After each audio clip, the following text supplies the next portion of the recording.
Programa de opinión de producción nacional con elementos de lenguaje, salud, sexo y violencia, que solo bajo la supervisión de padres, madres, representantes o responsables es apto para niños, niñas y adolescentes.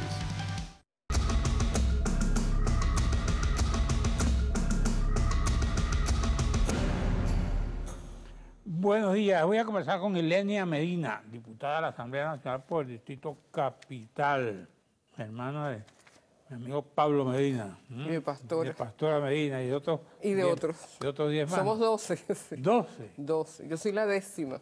Décima. Décima de 12. No había televisión en esa época. No, había mucha lectura. Mucha lectura. Mi papá, mi mamá. Bueno, ¿y cómo estás tú? Bien. ¿Cómo anda tu trabajo en la Asamblea? Bueno, mira, el trabajo parlamentario de calle siempre lo hacemos. Ahora, la Asamblea en desacato, cuando decidió que dictar que el presidente había abandonado el cargo, qué sé yo cuántas cosas, pues evidentemente ya no era posible participar en una Asamblea Nacional que generó muchas expectativas. Pero el 5 de enero del año 2015, cuando ellos deciden, el presidente de ese momento, y creo que el actual, Henry Ramos Alup, que le darían 6 meses al presidente para sacarlo, para salir de él, pues eso era ya una ruptura del hilo constitucional, que por cierto la señora fiscal cayó en ese momento, porque la Asamblea no tiene atribuciones para eso. Y ya desde ese primer momento, en la opinión de Patria para Todos, la Asamblea había entrado en una situación bien peculiar, porque amenazar al jefe de Estado sin tener competencias para ello era delicado. Y lo que esperaba el país, y lo decimos claramente, el país esperaba que la oposición presentara un plan legislativo para cooperar en la resolución de los problemas del país. Eso es lo que esperaba, unos y otros. Y la desilusión fue que justamente no fueron capaces ni siquiera de avanzar en su plan. Entonces, bueno, esa es la situación, una asamblea en desacato. Nosotros como diputados, en el caso nuestro, seguimos trabajando con la gente, contribuyendo con la gente, atendiendo a la gente sus problemas, pero evidentemente no podemos ir a la asamblea a hacerle quórum a una asamblea, a una dirigencia que está al margen de la Constitución y del país, de la realidad del país. Ahora bien, la asamblea fue electa por una mayoría, ¿no? Sí, fue electa por una mayoría y hay que decirlo, Carlos, con mucho... Y la asamblea, en uso de sus facultades, podía plantear cualquier cosa, ¿o no? No, podía plantear. no, porque no tiene una cosa atribución. Es que la plantee, otra cosa es que decida. No tiene atribución, no, Carlos. Ajá. Es decir, tú desde acá, tú tienes unas atribuciones como responsable de esta compañía de comunicaciones y no puedes pretender hacer uso de atribuciones que no tienes. Una cosa es que yo pretendo, otra cosa es que la haga. Sí, claro, pero es que ellos no podían hacer eso. Ellos intentaron, además, buscar de alguna manera salir del presidente. Porque y no tienen atribuciones para eso. Yo entiendo, Ilenia, que justamente la Asamblea es una institución para deliberar. Así es. Para discutir y para entenderse. Así es. Si yo como diputado planteo en la Asamblea, vamos a tumbar este edificio, bueno, es una propuesta loca, pero se discute y no se aprueba. Y esa es la discusión, ese es el debate, pues. Claro, pero no me vas a sancionar a mí justamente porque yo haga el planteamiento. No, porque fíjate tú, la Asamblea tiene... No es cohibir la libertad de expresión. No, para nada, al contrario. Si hay algo en este país que es libertad de expresión pareja y no hay responsabilidades ulteriores como lo establece la Constitución y los tratados internacionales. La Constitución establece las atribuciones que tiene cada poder público. Okay. Y en base a esas atribuciones deben actuar. Ellos no tienen atribuciones para decir, en 6 meses salimos del presidente. Entonces, a partir de allí ellos entraron en absoluto desconocimiento de la Constitución, pero ellos tienen una vocación para eso.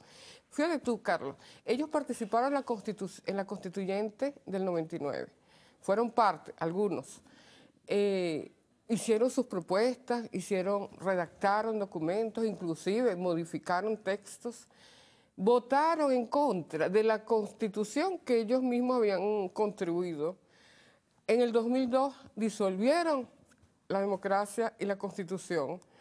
Es decir, ellos tienen una actitud contumaz con eso. Y sin embargo, a eso hay que decirlo y no se dice que a pesar de que ellos han desconocido todos los procesos electorales, cuando ellos obtuvieron un triunfo en diciembre de 2015, inmediatamente, no habían pasado ni 5 minutos cuando ya el presidente había reconocido, nosotros reconocimos, en ningún momento hubo un desconocimiento de esa victoria, ninguna descalificación, y fuimos el 5 de enero y nos instalamos allí.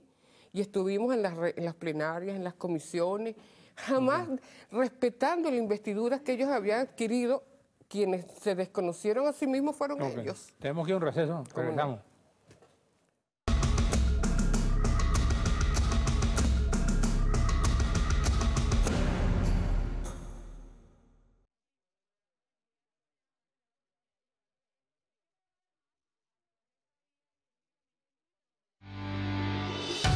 Estás viendo Regiones.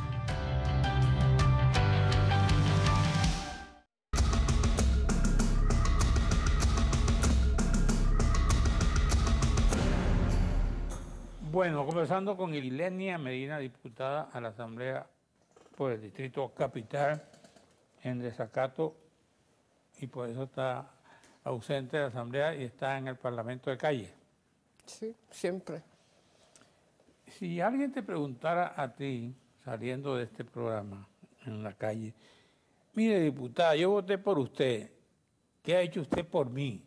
Yo le puedo decir... ¿Qué usted me garantiza que hará por mí en el futuro? ¿Por qué yo debo votar por usted otra vez? ¿Qué le responderías tú? Mire, yo estoy justamente soy candidata a la constituyente, esperemos que sea admitida, todavía no ha salido la admisión. Y vamos a seguir... ¿De qué? A la constituyente, a la Asamblea Nacional Constituyente. ¿Que te Constituyente. admitan a ti? ¿Perdón? Que te admitan. Hicimos una lista, por supuesto, hay un proceso de admisión, presentamos la lista, por cierto, con gente excelente, ahí está Eduardo Samán, Olga Álvarez, Indu Anderi, periodista, Carlos Pacheco, gente excelente, realmente le decimos la lista del trabuco porque suena, le gusta a la gente. Bueno, vamos a seguir, mira, vamos a seguir trabajando por este país con mucha fuerza, con mucha contundencia, promoviendo además los derechos y los deberes que tenemos los ciudadanos. La primera fase... Pero eso no está en la Constitución que dejó Chávez. El comandante Chávez. Comandante Chávez, eso. No está ahí en esa legislación. Incluso hay muchos chavistas que dicen, no, nosotros aceptamos la Constitución del comandante Chávez. Y ellos, incluyendo la fiscal general, creen que ahí hay suficiente material desde el punto de vista constitucional para acometer cualquier programa de transformación del país. Creo que es nosotros lo entendemos que fue una primera fase extraordinaria. Fíjate tú que la fuerza constituyente se activó con la Constitución del 99 y esta es la segunda fase. Es incompleta, la Constitución quedó incompleta. ¿No era la mejor del mundo, pues? No, sigue siendo la mejor del mundo en relación a las que hay, a las que existen. Ahora viene otra mejor del mundo porque viene. Blindar esta, por ejemplo. Pero ¿quién te voy a dar un dato que tiene que ver con los medios de comunicación. Por ejemplo, creo que es el 57 que habla sobre la libertad de expresión. En relación a los tratados, se señala libertad de expresión, no puede haber censura previa sobre la libertad de expresión, pero hay responsabilidades ulteriores. Pero además hay un elemento fundamentalísimo que no está allí. La prohibición, se prohíbe la apología del odio, eso no está, simplemente se señala, no se permitirán discriminaciones. Explícame eso de la apología del odio, porque si en este país donde la confrontación es permanente, como en la democracia, habrá oposición y habrá gobierno. Por supuesto, siempre debe ser así. Y la oposición haciendo oposición, resulta que te dice que lo que está haciendo el gobierno no sirve, que hay que tomar medidas para que no siga, Eso etcétera, no es etcétera. odio, eso no es odio, eso es diferencia y hay que respetarla. Ajá. Pero cuando señalas que una persona, fíjate tú, Carlos, cuando uno ve los medios, yo siempre veo los medios, estoy obligada a verlos y, por ejemplo, no me pierdo tu programa los domingos. Luego paso por supuesto que no dejo de ver jamás a José Vicente, luego paso y veo a Arle Herrera, nunca dejo de verlos. Y yo puedo señalar que hay momentos donde uno dice, bueno, los medios están haciendo apología al odio. En estos años hemos visto que se ha reducido la cosa, pero sigue, lo hemos visto. Pero en las redes, para hablar de un aspecto, en las redes tú ves motivaciones al odio que son sumamente peligrosas. Eso en Estados Unidos y Europa se prohíbe tajantemente. Hay prohibiciones. Tú no puedes suponer que por una persona ser morena y cargar una franela roja, eres chavista y por lo tanto hay que asesinarte. Esas cosas son terribles. O lo que sea, una persona porque sea blanca o ojos azules no puede ser cuestionada. Es decir, eso debe ser prohibido. Los tratados internacionales en materia de derechos humanos dicen taxativamente prohibida la apología al odio. Ruanda, tú debes conocer un hombre que justamente trabaja con la información.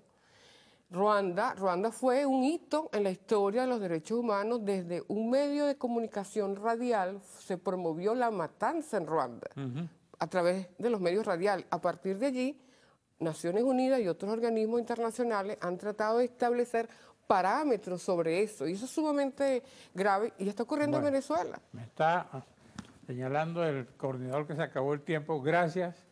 Muy corto. A ti, Ilenia Medina. Gracias a ustedes, amigos televidentes. Nos veremos aquí mañana a esta misma hora.